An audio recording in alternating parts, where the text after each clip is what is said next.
welcome our next speaker. The pressure is on, you know, I listen, when you're called Chief Idea Guy, I was curious to get to know Mr. Mattimore, Bryan Mattimore. Bryan, welcome. Hey, Diane. Hey, everybody. Good to see you. Thank you. And all right. Well, you know, the thing I would say to everybody listening, you know, it's interesting because Kira and Layla and Stephanie and Diane, you've all talked about the importance of ideas in this new environment.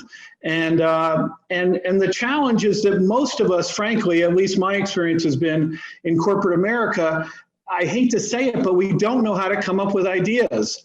You know, most people say, okay, let's get some ideas. And then they sit around and they say, okay, we'll do a brainstorm session and, you know, withhold judgment. And there are no bad ideas, which of course is ridiculous. Most of the ideas are bad.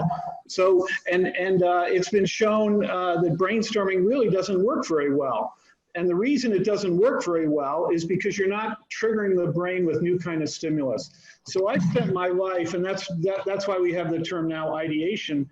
I've spent my entire career trying to invent and apply different, quote, ideation techniques to help people get new ideas. And I'm going to share a couple of these with the group today that I think are particularly useful now in this environment.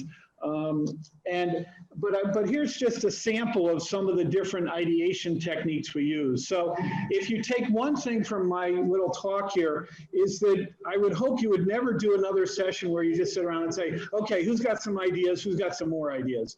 I would hope that you would use some of these techniques to trigger new ideas. Now, the exception there is if you're just starting out, you want to get some ideas, fine. But usually the first ideas are not that good. And so you really have to push yourself, quote, with these different techniques to get yourself coming up with really new stuff, breakthrough stuff. And so these are just a sample of these different techniques. Better ways to do brainstorming, questioning techniques, which of course Kira was mentioning quite a bit. Visual techniques. I know Diana is really a specialist in visual techniques, metaphor and principle transfer, and then some of the most fun ones are fantasy techniques. Diane, maybe I'll pause for a second because I would say you're an expert at sort of interactive, multi-sensual techniques that you talk about in your workshop as well. Well, I think, look, Bryan, there's so much on this slide for people to see, but I think the one thing as a biggest takeaway, I mean, as somebody who has ideated over my entire career as you have in a different way, the point is that you need a professional to really help you, or somebody who's truly going to facilitate the thinking, because the one thing, and you know, look, you're the expert in this, is pick a technique, but we have to identify an objective first, wouldn't you say? Yeah, absolutely. And that itself isn't a creative act. You know, how you define your challenge is in itself a tremendously creative act. But, you know, I'm not going to disagree with you, but I want to try to empower the audience a little bit. And yes, I mean, yes, I would love to say, yes, you need a professional to help you with this. And yes, give me a call. But no. Yeah, exactly. Or yeah, right. No. I mean, or even the leader, right? I mean, we're having a conversation here, but someone who's a leader. Yeah. Yes. Yeah, and hopefully they know some of these techniques. But I would also say that even if you do some of these techniques poorly and expect that you will, it's going to be better than saying, who's got some ideas, who's got some more ideas. And by the way, with these techniques, you expect a bunch of them will not succeed when you do this work. That's just the nature of this work. It's a numbers game. When we do our work, maybe 10%, 15% of the ideas are any good. So, you know, that's not a good batting average, but on the other hand, it just takes one to really have a breakthrough, right? So, I'm going to agree and both disagree with you, Diane. I'm hoping that people will do this themselves, and also I'm hoping they'll call. All right. So here we go. I just put this up to know that there are different arenas for ideation because, you know, event planners, obviously, maybe we can ideate some themes for events, or maybe how we do this more efficiently or lower costs or have people better experiences, whatever. But typically people think of brainstorming only for maybe new products and services, maybe PR ideas, but you can do them for leadership and sales and manufacturing and logistics. HR. I mean, we did a session for Amazon on how they do a better job of recruiting and retaining talent. So the point is that this is a toolkit of different techniques you can use for any kind of challenges you have, particularly in the meeting and travel world, right? Okay, so Diane, I put this slide in here because we both Diane and I both do creativity and innovation workshops, but I want to make sure that we let the leader of the pack here just mention her particular workshop. Oh yeah, no. I think you know, and Brian, this is a question too. Is the point is that when we are when we want to conduct a workshop in creativity, that one of the first steps that is needed is to establish a very secure place, that there are no wrong ideas, that everything gets sort of in a brain dump out there. Just like Layla started, is, you know, failure is impossible. Let's just put it out there and see what triggers somebody else. Because it is. Oh, and that's such an important point. Right. You know, people said there are no bad ideas, which I said was not true. But what is true is that you need to create a non-judgmental environment, which is what Diane is saying here. And how do you do that? Well, there are different techniques you can use. We have one called trigger brainwalking, where people are in smaller breakout teams, and so the hierarchy and the politics are less important. But the other important way is, if you personally, the listener here, is facilitating a session, you kind of want to model what you're after. So you model risk-taking, you model humor, you model throwing out some crazy ideas. All that modeling that you would do as a leader is critical for creating a, quote, safe environment for people to ideate in. Yeah. Okay, all right, so because of our world today, I thought, well, people, you know, they'll get these techniques. And by the way, I keep talking about these techniques. In the handout, I've created how-to sheets for you guys. There are like 4 techniques. I've created a sort of a 80-20, you know, if you have these 4 techniques, you'll probably be in really good shape with your team. You know, we use dozens and dozens of different techniques, but the 4 that I included how-to write-ups on: silly idea, worst idea, wishing, questioning assumptions, 20 questions. Those techniques, we have how-to sheets. So you can really go use these with your team. That being said, in this current environment, what are you going to do? Brainstorm by yourself? Well, no. You want to brainstorm virtually. And the technology, happily, is so good now. In my opinion, Microsoft Teams, which we've done a bunch of sessions on, is not quite as good as Zoom, especially for breakouts. But virtual ideation is now a reality. And we're doing these sessions with our clients. One person I've been consulting with, who is actually going to run the session, you know, she has 35 clients. This is her packaging session. She's got 35 clients on the line. They're going to do breakout rooms. We've got a half dozen creative exercises we're using. So the point here is now that you have these tools, you can use them virtually, and they will work. And you know, you'll get used to it. And frankly, there's some advantages to virtual over in person. That if we have questions, I can go into this. I put this slide on here, though, because this link, we were interviewed. We had a short little, you know, segment in this. This came out last month, this article. The first half of the article has some small comments by myself and others, but this is from the Content Marketing Institute. But the second of this, half of this, has different resources, different, if you will, brainstorming tools to help you in the process. All right? So I just thought I would share one idea here, and this is the worst idea, silly idea. And it's funny because I think Stephanie or Layla, Kira, I can't remember, somebody was talking about, you know, come up with crazy ideas, come up with bad ideas. Well, that's actually a technique. It's called the worst idea technique. If you happen to watch the master class with Aaron Sorkin, the famous screenwriter and playwright, he does a mini session on that master class talking about, okay, guys, this is with a class. I don't want you to come up with good ideas. I want you to come up with bad ideas. And so that's a really fun technique, especially if you have a group of cynical people who don't want to ideate with you. They tend to like this technique a lot. Oh, Bryan, can I interject here too? Because Sure. for those planners who are listening and people out there, is when you give people permission to say a stupid idea, you're also establishing a little bit of levity and laughter, and then that in turn, from a creative development perspective, when you're laughing, you're relaxing yourself, and then you're actually releasing the oxygen in your brain, and you actually become more creative. So stupid ideas are not so stupid. Well, it's such a great way to put it, Diane, because yes, if I say to somebody, hey, your idea's not bad enough, you know, because they sometimes have tame bad ideas and I got to push them, and they don't take offense at that. They know that this is a game. They know that this is fun. They know that this is about laughing. And yet there are profound psychological reasons to do this. And the biggest one is to frankly take the pressure off. You know, oh my God, I've been thinking about trying to come up with a trade meeting idea for the last month, and I can't think of anything. I'm stuck. I've got, you know, writer's block here or thinker's block.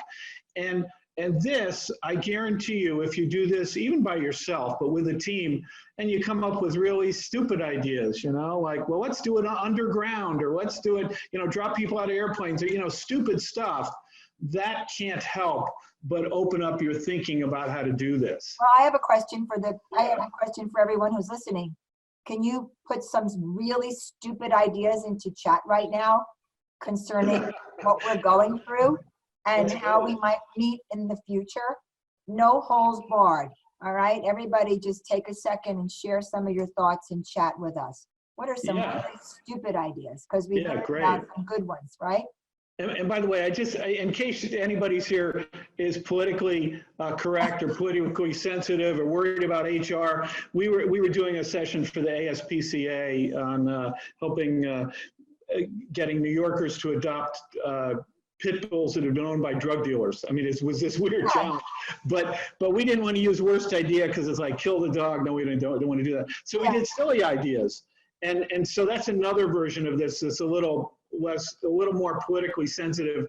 If you don't want to do worst idea, do silly idea, and that works well too. You know, dress up the dogs and take them in a parade, or do virtual adoptions or whatever. Those kind of silly. We developed that technique specifically for the ASPCA. Silly works just as well as worst if you don't feel like being overly negative. Okay.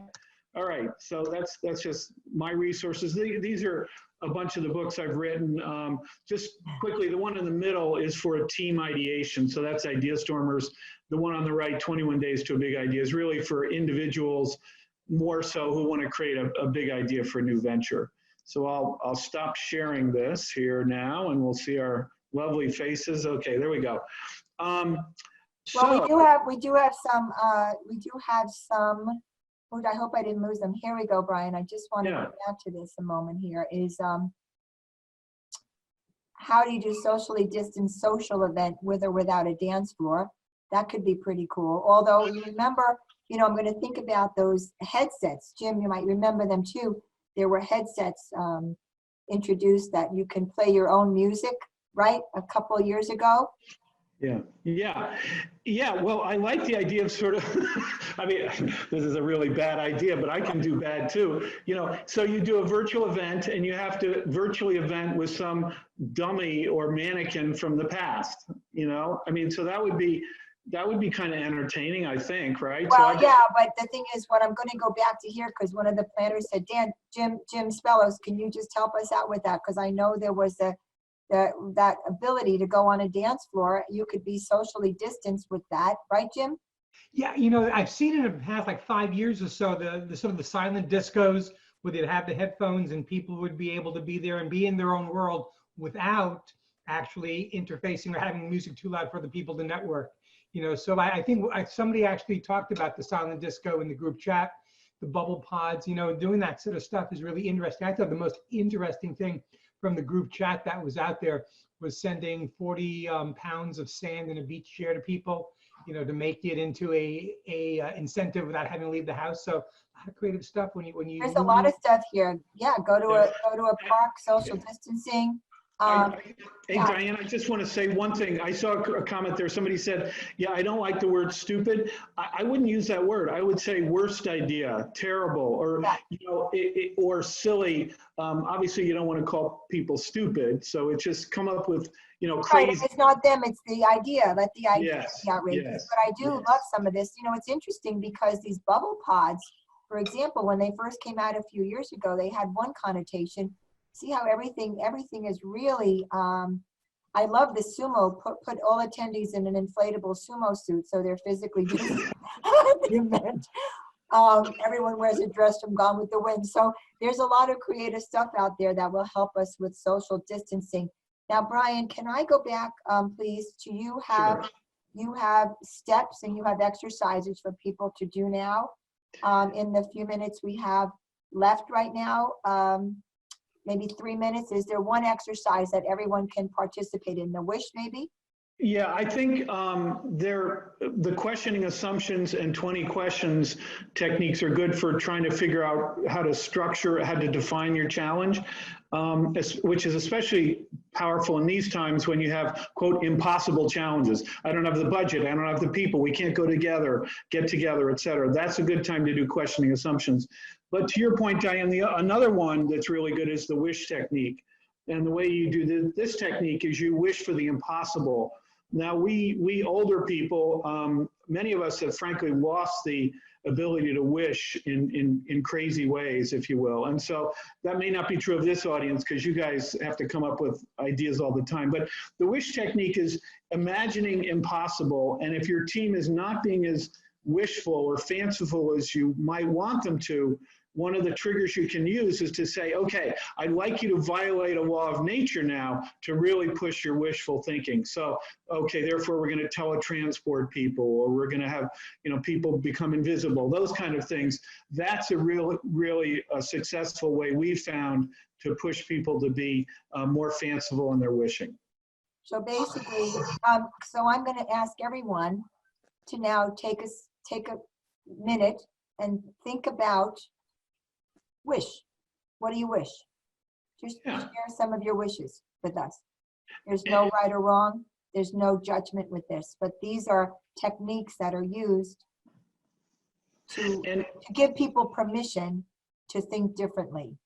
Yeah, I think that's really well said. It's permission to think differently. I remember we were doing a role-playing technique one time, you know, role-playing great thinkers, and one of the clients said to me, oh, I discovered I had to put a mask on to take my mask off. And that's kind of what we're talking about here, giving yourself the freedom to come up with crazy. And by the way, it's fun, right? I mean, come on, and which gets back to your point, Diane, both permission and fun are critical to this work. Yes, they are. So, you know, just in the minute we're wrapping up here, let me share some things. I think these are fabulous. A universal translator, so I can talk to every person on earth seamlessly. And, you know, I think some of the production Jim, where are you? Are you with us? Of course I'm with us. I'm right here. And you know, that's actually happened already. Think about Google Translate, but also in the hospitality industry, there's a great artificial intelligence program called Wordly. It's not a free one, it's a pay one at events, which will automatically translate into multiple languages in a real time. So everybody on their phone could have the language of choice to be able to hear and communicate. Amazing stuff. It's a fabulous program. It's W-O-R-D-L-Y. Wordly. W-O-R-D-L-Y. Yeah, I'll write that in chat, everybody. So it's an excellent program. I was turned on to that, but all right. So yeah. So, and I love, of course, the vaccine. Thank you, Bobby. And then I wish a fleet of drones would drop a COVID vaccine on everyone's lawn. Yes, we would all like that, wouldn't we? And the drone would have to be logoed to whatever company was doing the work, right, Stephanie? So. As a supplier, no restrictions in saying yes to all clients who trust us to host a new normal holiday event. Yeah. Virtual, staggered, socially. You know what? Keep them coming, everybody, because just as Bryan pointed out, and look, we have such a short time here, but ideation, brainstorming. I'll give you one little tip that I do when I'm stuck. is I think of a color, and you can all think about this. I'll just take a color blue, and I'll say, write down 10 things that are blue and do it in 2 minutes. And when you shift your perspective and you start your brain thinking about that, you're really giving yourself permission to open up a whole different thought pattern. So thank you, Bryan. Thanks for sharing. Hey, Diane, I can't resist. I just got to give you one more little tip here for the audience. I think the audience should think about ideating value for people, not meetings. So what is the value we can create? A meeting could be part of it, but you guys are much more than that. You're about creating value. And so these techniques will help you do that. And by the way, you can ideate with your clients too, right? Not just among yourself. Find out what your clients' challenges are and ideate with them.